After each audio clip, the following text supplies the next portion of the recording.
इस ऑडिटोरियम के अंदर 750 सीट्स थी और उसके अंदर 1000 ऑडियंस बैठा हुआ था। वाह।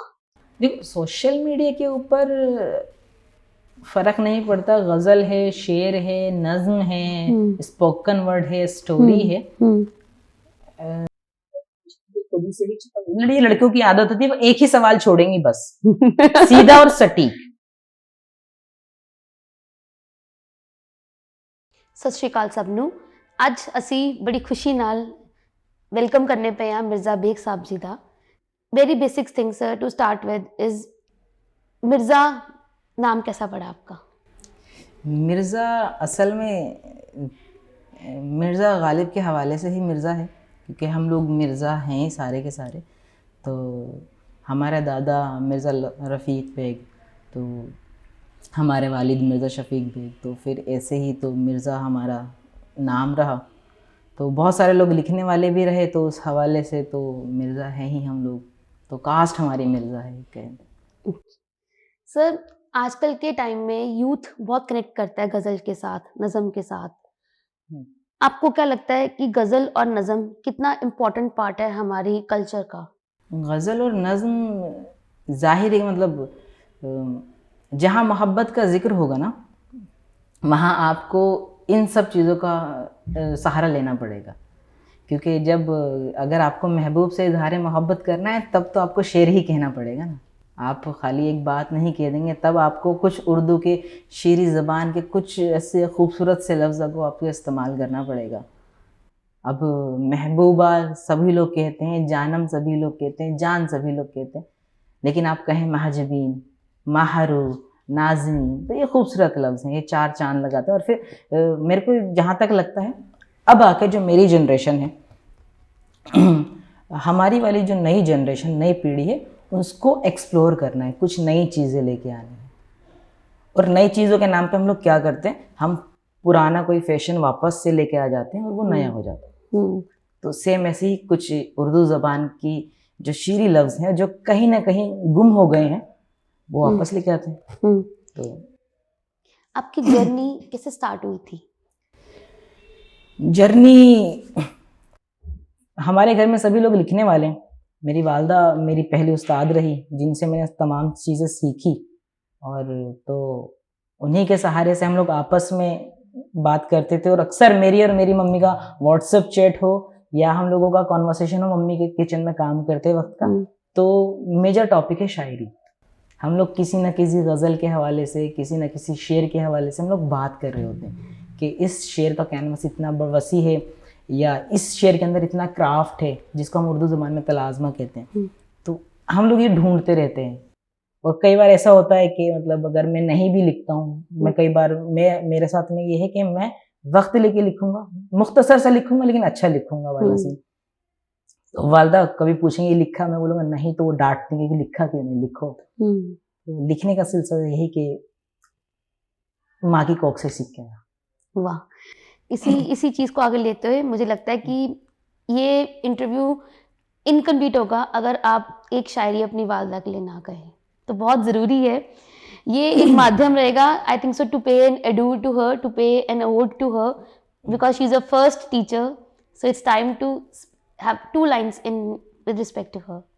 तमाम उम्र अजियत में मुझको रखेगा, तमाम उम्र अजियत में मुझको रखेगा, तेरी ज़ुबान से निकला हुआ खुदा हाफिज़।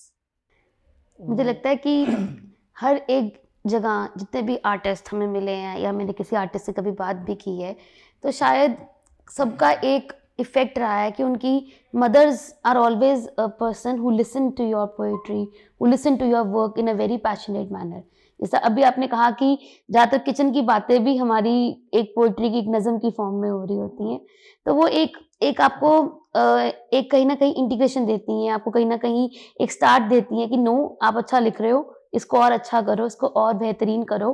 आपकी गलतियाँ, आपकी कमियाँ, आपकी खुशियाँ सब आपके साथ चलती हैं। बिल्कुल, लेकिन मेरी ज़िंदगी में खाली मम्मी की बात नहीं, मम्मी से हाँ ज़ाहिर है मैंने तालीम हासिल करी, लेकिन मेरे वालिद साहब का भी यही है कि हम लोग, वो कोई अच्छा शेर सुनेंगे तो वो मेरे को भेजते हैं, या उन्होंने कुछ अच्छा शेर कहा तो वो भेजेंगे, या जैसे हमारा खुद का मिर्ज़ाओं का मुशायरा होता है हम लोगों का, तो उसमें जब सारी चीजें होंगी तो सभी लोगों का वो है कि मतलब शायरी से हमको ये लगता है कि हमको विरासत में शायरी ही मिलती है, तो वो संभालने के लिए होता है। तो और मैं खुश नसीब हूँ इस दुनिया में सबसे ज्यादा इसलिए भी कि जहाँ सबको लिखने से मना किया जाता है वहां मुझे बोला जाता है कि तुम कुछ मत करो, तुम बस लिखो। That's really unique. That's really great. Coming to the next part, sir, आप by profession क्या करते हैं? बाय प्रोफेशन मैं ग्राफिक डिजाइनर हूँ बाय प्रोफेशन, और वो भी मैं जॉब नहीं करता, मैं फ्रीलांस करता हूँ उसके लिए। और बाकी मेरे शोज का ही रहता है ज्यादातर। कभी म्यूजिक रहता है, कभी शायरी रहती है, कभी मुशायरे रहते हैं, तो कभी और बच्चे कुछ दिन में माइक्स रहते हैं, तो ये चलता रहता है। आपका सबसे ज्यादा यादगार मुशायरा, सबसे ज्यादा यादगार मुशायरा जिसको आप हमेशा एक आपके जहन में रहता है कि वैसा मुशायरा मैं सच में दोबारा जिंदगी में आप चाहते हैं? वैसे तो हर मुशायरा आपका अच्छा ही होगा, सुंदर होगा, ऑडियंस भी आपके साथ इंटरेक्ट करेंगी, बट कुछ जहन में चीज होती है जो आपको लगता है कि मैंने तो मतलब कुछ हासिल कर लिया एज एन आर्टिस्ट। मेरी जिंदगी के मेरे हिसाब से 2 बेहतरीन तरीन इवेंट है। एक मुशायरा हम लोगों ने दिल्ली IIT में किया था, जश्न दास्तान। Oh wow. तो वो मेरी जिंदगी का पहला मुशायरा था जहां मैंने लिटरली जिस ऑडिटोरियम के अंदर 750 सीट्स थी और उसके अंदर 1000 ऑडियंस बैठा हुआ था। वाह। और वो एक जगह थी जहां मुझे सबसे ज्यादा मेरे को खुशी हुई कि उर्दू वाले लोग वहां मौजूद हैं, और सबसे ज्यादा खुशी की बात ये थी कि वो 1000 लोग मेरे जुटाए हुए थे। वाह। जिंदगी का सबसे बेहतरीन और सबसे यादगार जो इवेंट रहा, जो महफिल रही, वो IIT कानपुर। वाह। लास्ट ईयर वो IIT कानपुर था और लिटरली वो मेरे लिए, मैं इस अटायर में था। आप एक जो मुझे थोड़ी सी अपने, मैं ज़्यादा बड़ी राइटर तो नहीं हूँ, थोड़ा बहुत लिखती हूँ, मुझे लगता है कि जो यंग जनरेशन है वो कहीं ना कहीं स्लैंग लैंग्वेज की तरफ, कहीं ना कहीं जो वर्ड्स चाहिए आपको, जो प्रेजेंटेशन चाहिए आपकी कविता की, आपकी नज़म की, उससे थोड़ा अपने आप को तोड़ती जा रही है। क्या आप भी बिकॉज आपको ज़्यादा एक्सपीरियंस है, आप ज़्यादा लोगों से मिलते हो, आपको लगता है कि ये एक कहीं ना कहीं ड्रॉबैक है? ये असल में क्या है ना, अभी वाली जनरेशन के पास वक्त नहीं है। हालांकि इस लिहाज से वक्त, मतलब वक्त सभी के पास उतना ही है, लेकिन सीखने के लिए वक्त नहीं है, बाकी और चीजों करने के लिए भरपूर वक्त है। लेकिन जहाँ किसी से सीखना पड़े, और खासकर ऐसी चीजों को, मतलब जिसको आप आर्ट फॉर्म ही नहीं मानते, लिखना लाइक आपका ऐसा है कि आपने पेन उठाया और आपने लिख दिया। तो हम लोगों के साथ में ये है कि हम लोगों ने सीखा, जाना, और उसके बाद जैसे मैंने वालदा से सीखा, तो वालदा ने एक हद तक सिखाया। उसके बाद मुझे बोला गया कि बस तुम्हारा हो गया। मुझे फिर गुलजार दहलवी साहब के पास भेजा गया। और मेरे को रेफरेंस से भेजा गया, गुलजार साहब ये दाऊद दहलवी के पोते। अच्छा जी।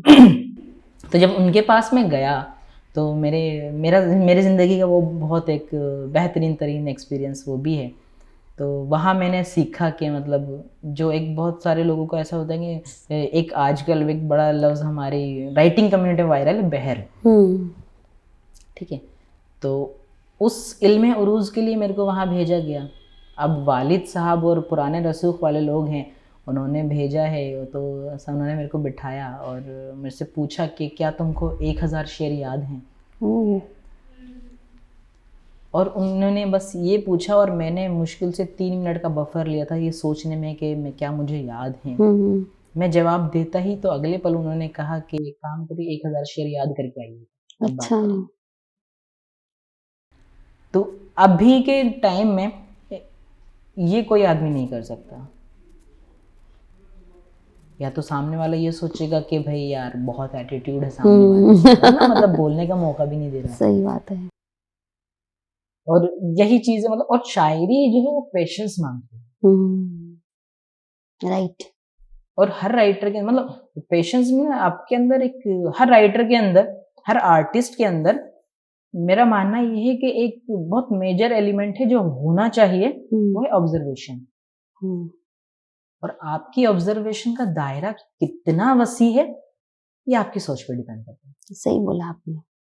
मतलब एक आर्टिस्ट को उभरने के लिए, अपनी कला को और सक्षम बनाने के लिए कहीं न कहीं उसमें मेहनत करनी पड़ेगी, हमेशा करनी ये पड़ेगी। ज़ाहिर है ना, मतलब आपको भाई आप घर में बच्चे को बुखार के लिए पैरासिटामोल दे सकते हैं, हुँ, लेकिन अगर मरज़ बड़ा है तो आपको डॉक्टर के पास ले जाना पड़ेगा, हुँ, और डॉक्टर बनने के लिए एमबीबीएस करना पड़ता है। हुँ, तो आप अपने जज़्बात लिखने के लिए, अपने एहसासात लिखने के लिए हुँ, आप अपनी डायरी तो लिख सकते हैं। हुँ, आप अपने लिए लिखें तो वो हुँ, ठीक है कि हुँ, आपने खुद को पैरासिटामोल दी तो हुँ। ठीक है, लेकिन आप दुकान खोल के दुनिया को पैरासिटामोल देंगे बिना डिग्री के तो सही कोई नहीं बात है, लेगा। सही बात बोला, बिल्कुल सही बोला। इसी इसी चीज़ को आगे बढ़ाते हुए, क्या आप कभी ये सोचते हैं कि फ्यूचर में कुछ ऐसी वर्कशॉप्स आप ऑर्गेनाइज़ करना चाहेंगे, जहाँ आप यंग जनरेशन को या जो नए राइटर्स हैं, उनको तालीम देना चाहेंगे, अच्छा लिखने के बारे में, उसको प्रेज़ेंट करने के बारे में, एक प्लेटफ़ॉर्म उनको प्रोवाइड कराने के लिए कि वो भी कहीं न कहीं अपनी आर्ट को एक बंद डायरी में ना रख के कैसे प्रेज़ेंट करें?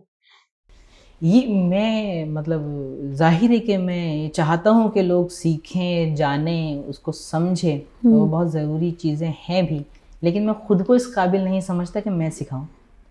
क्योंकि अभी मैं खुद तालिब-ए-इल्म शख्स हूँ, मैं भी सीख रहा हूँ थोड़ा-थोड़ा हुँ, करके। अभी मेरा ज़ाहिर हुँ, मेरी नॉलेज थोड़ी-सी ज़्यादा हो सकती है, हुँ, लेकिन मेरा इल्म उस लेवल का नहीं है कि मैं किसी को सिखाऊँ।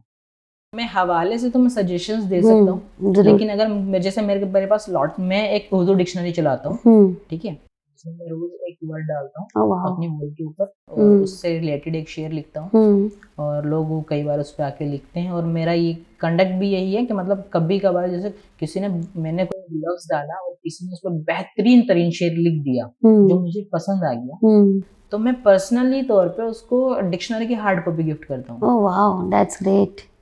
तो यही यही स्टार्टिंग पार्ट ऑफ वर्कशॉप है आपका, जो आप अपने कहीं न कहीं एक कम्युनिटी को इंक्रीज़ कर रहे हो, कहीं न कहीं आप राइटिंग पार्ट को इंक्रीज़ कर रहे हो, बिकॉज़ कहीं न कहीं वो लैंग्वेज का जो पार्ट है, वो इंक्रीज़ होता जा रहा है, लिखने का तौर-तरीका बदलता जा रहा है। वो ज़रूर मतलब मेरे उस्ताद मोहतरम हमेशा कहे, गुलज़ार साहब ने हमेशा कहा हुँ, कि देखो, ख़याल तुम्हारे पास भी है, ख़याल ख़ैर मेरे उसकी पास भी हाँ, है, बिल्कुल सही बोला है। ठीक है? हम लोग एक ही चीज़ को एक ही तरह से सोच सकते हैं, हुँ, लेकिन जो लफ्ज़ों का ख़ज़ाना, हम लोग ख़ज़ाना कहते हैं लफ्ज़ के लिए, बिल्कुल सही बोला है, बिल्कुल अल्फ़ाज़ सही। जो आपकी अल्फ़ाज़, वोकैब्युलरी जो बिल्कुल, है, बिल्कुल। जितनी ज़्यादा आपकी वोकैब्युलरी है, जितने हुँ, ज़्यादा आपके ज़हन के अंदर लफ्ज़ हैं कि मेरे को शजर कहना है या मुझे दरख्त कहना है, हुँ, बात एक ही है, दोनों पेड़ों की बात है, हुँ, लेकिन मुझे किस लफ्ज़ का किस जगह पे इस्तेमाल करना है, ये तभी आएगा जब आपके ज़हन में लफ्ज़ होंगे। सही तो बोला है। ये डिक्शनरी शुरू करने का, ये 2017 मैंने शुरू करी थी। तो उसका शुरू करने का रीज़न ही ये था, जब गुलज़ार साहब ने मुझे कहा कि कई बार ऐसा होता है कि आपके पास ख़याल है लेकिन आपके पास लफ्ज़ नहीं है। लेकिन सही आपको अगर एक लफ्ज़ मिल जाता है तो आपका वो हुँ, ख़याल मुकम्मल हो जाता है। हुँ, तो ये वही शुरुआत थी कि मैं करूँगा। बाकी सिखाने के हवाले से बहुत सारे लोग उस वजह से मेरे से पूछते हैं कि हुँ, बहर सीखनी है या इल्म हुँ, उरूज़ सीखना है। तो कुछ बेहतरीन तरीन लोग हैं दिल्ली के अंदर, जैसे इकबाल अशर साहब हैं, हुँ, दिल्ली का बहुत बड़ा नाम है। तो ये लोग हैं जो सिखाते हैं, जिन और जो सिखाने के काबिल हैं। लेकिन वो सिंपल सी चीज़ है, कोई भी शायर आपको अपनी शागिर्दी तभी लेगा जब आपका पेशेंस चेक कर लेगा। क्योंकि बहर या इल्म उरूज़ सबको देने की चीज़ नहीं है, अगर हुँ, आप उसकी कदर नहीं करेंगे तो। सही बोला। बिल्कुल, बहुत बहुत अच्छी बात आपने बताई है। आपने स्टार्टिंग में एक बात कही थी कि सोशल मीडिया का एक बहुत बड़ा इन्फ्लुएंस है। हाँ। आपको क्या लगता है कि सोशल मीडिया का इन्फ्लुएंस किस कॉन्टेक्स्ट में लोगों को यूनाइट करता है, डिसयूनाइट करता है? क्या पोएट्री के लिए लोगों का लव दिखाई देता है? नज़्मों के लिए लोगों का लव दिखाई देता है क्या? देखो, सोशल मीडिया के ऊपर फ़र्क नहीं पड़ता, ग़ज़ल है, शेर है, नज़्म है, हुँ, स्पोकन वर्ड है, स्टोरी हुँ, है। हुँ, सोशल मीडिया के ऊपर मेरा मानना ये है कि वहाँ पे आदमी रील्स के अंदर सिर्फ़ ये ढूँढ रहा होता है कि 15 सेकंड, 30 सेकंड की स्टोरी में अपनी स्टोरी पे क्या लगा सकता है। सही, सही बोला आपने। सही। उसको सिर्फ़ वो जज़्बात चाहिए कि वो अपने आज के लिए, भाई आज ये मेरी कैफ़ियत है, क्योंकि हुँ, अब ना वो ये क्या कहते हैं, आपकी खुशियाँ आपको व्हाट्सएप स्टोरीज़ पे ही आके रुक गई हैं। हुँ, आप अपने पेरेंट्स को पर्सनली हैप्पी बर्थडे नहीं कह रहे हैं, लेकिन आप स्टोरी पे कह रहे हैं। सही, ये फैक्ट तो है। तो अब वो जो खुशियां हैं मतलब जाहिर जो करना है वो भी आप सोशल मीडिया के थ्रू ही कर रहे हैं, तो अपना गम भी लोग वैसे ही बयान कर रहे हैं, टोकन D&D तो फिर वो शेर लिख दिए हैं या कोई गजल चल रही है, तो वो कैफियत है बताने कि आज मेरा मूड बिगड़ा है। लोगों को फ़र्क नहीं पता नज़म में क्या फ़र्क है, पोएट्री में क्या डिफ़रेंस है, या फिर आप जब शेर में क्या फ़र्क है, ये एक बहुत बात बन जाती है। देखिए, जब हम शेरों का मजमुआ बनाते हैं करीबन मतलब हम एक ही ज़मीन के ऊपर मतलब एक ज़मीन कहें तो मतलब एक रदीफ़ एक काफ़िए पे हम लोग जब शेर कह देंगे, काफ़ी मतलब नॉर्मली अब तो 5 शेरों पे लोग गज़ल मान लेते हैं, 7-10 शेर तक अगर हमने एक ही ज़मीन पे एक ही रदीफ़ काफ़िए पे कह दिए हैं, तो वो गज़ल बन जाती है। लेकिन हमने नहीं कहा उसके अंदर उतने ज़्यादा शेर, जैसे कि मेरे 2-3 शेर हैं जिन पे मैं आज तक मतला नहीं लगा पाया। मैंने बहुत कोशिश करी कि लेकिन वो ज़मीन थोड़ी-सी मुश्किल ज़मीन है, तो मैं उस पे आज तक नहीं लगा पाया, तो वो मतला हुआ ही नहीं। वो 2-3 शेर ऐसे यतीम से ही पड़े हुए हैं, तो उनका सरपरस्त अभी तक नहीं बना पाया मैं। कभी तुम भूल कर नफ़रत से इसको तोड़ भी दोगी, तुम्हारे पाँव चूमेंगे मेरी तस्वीर के बगैर। ये कैसा हाल मेरा देख लो करके गए हो तुम, यहाँ हर सिमत फैले हैं मेरी तकदीर के। तो अगर इसमें मैं मतला लगा देता और 3-4 शेर और कह देता तो ये गज़ल बन जाती। अब इसके में क्या है, ये मैंने आपको तहत सुनाया, अब मैं इसको कंपोज़ कर सकता हूँ, क्योंकि ये बहर है तो ये अलग-अलग तरह से कंपोज़ हो जाएगा। कि इसमें कंपोजिशन आएगी कि आपकी कुमार शॉस वाली भी आ जाएगी कि कभी तुम भूल कर नफ़रत से इसको तोड़ भी दोगे। तो ये एक बहर है जो मफ़ाइल उन 4 रुकन पे आती है। तो इस हवाले से अगर हम इसको कहेंगे तो ये शेर है। लेकिन बहुत सारे चीज़ें ऐसी थी, अब जैसे कि मैं ख़याल बताऊं जिसको हम लोग शायरी आम भाषा में कहते हैं, जिसमें बहर इस्तेमाल नहीं होती, वो भी अपने में बाकमाल होती है। तो एक ख़याल सिर्फ ऐसा था कि एक न्यूज़ आर्टिकल पढ़ा, एक किसान था जिसकी सारी फसल ख़त्म हो चुकी है और उस किसान से एक दरख्त सवाल कर रहा है, या उस किसान से कि एक दरख्त कह रहा है कि बेज़ुबां पेड़ ने कहा काट दो मुझे, बेज़ुबां पेड़ ने कहा काट दो मुझे।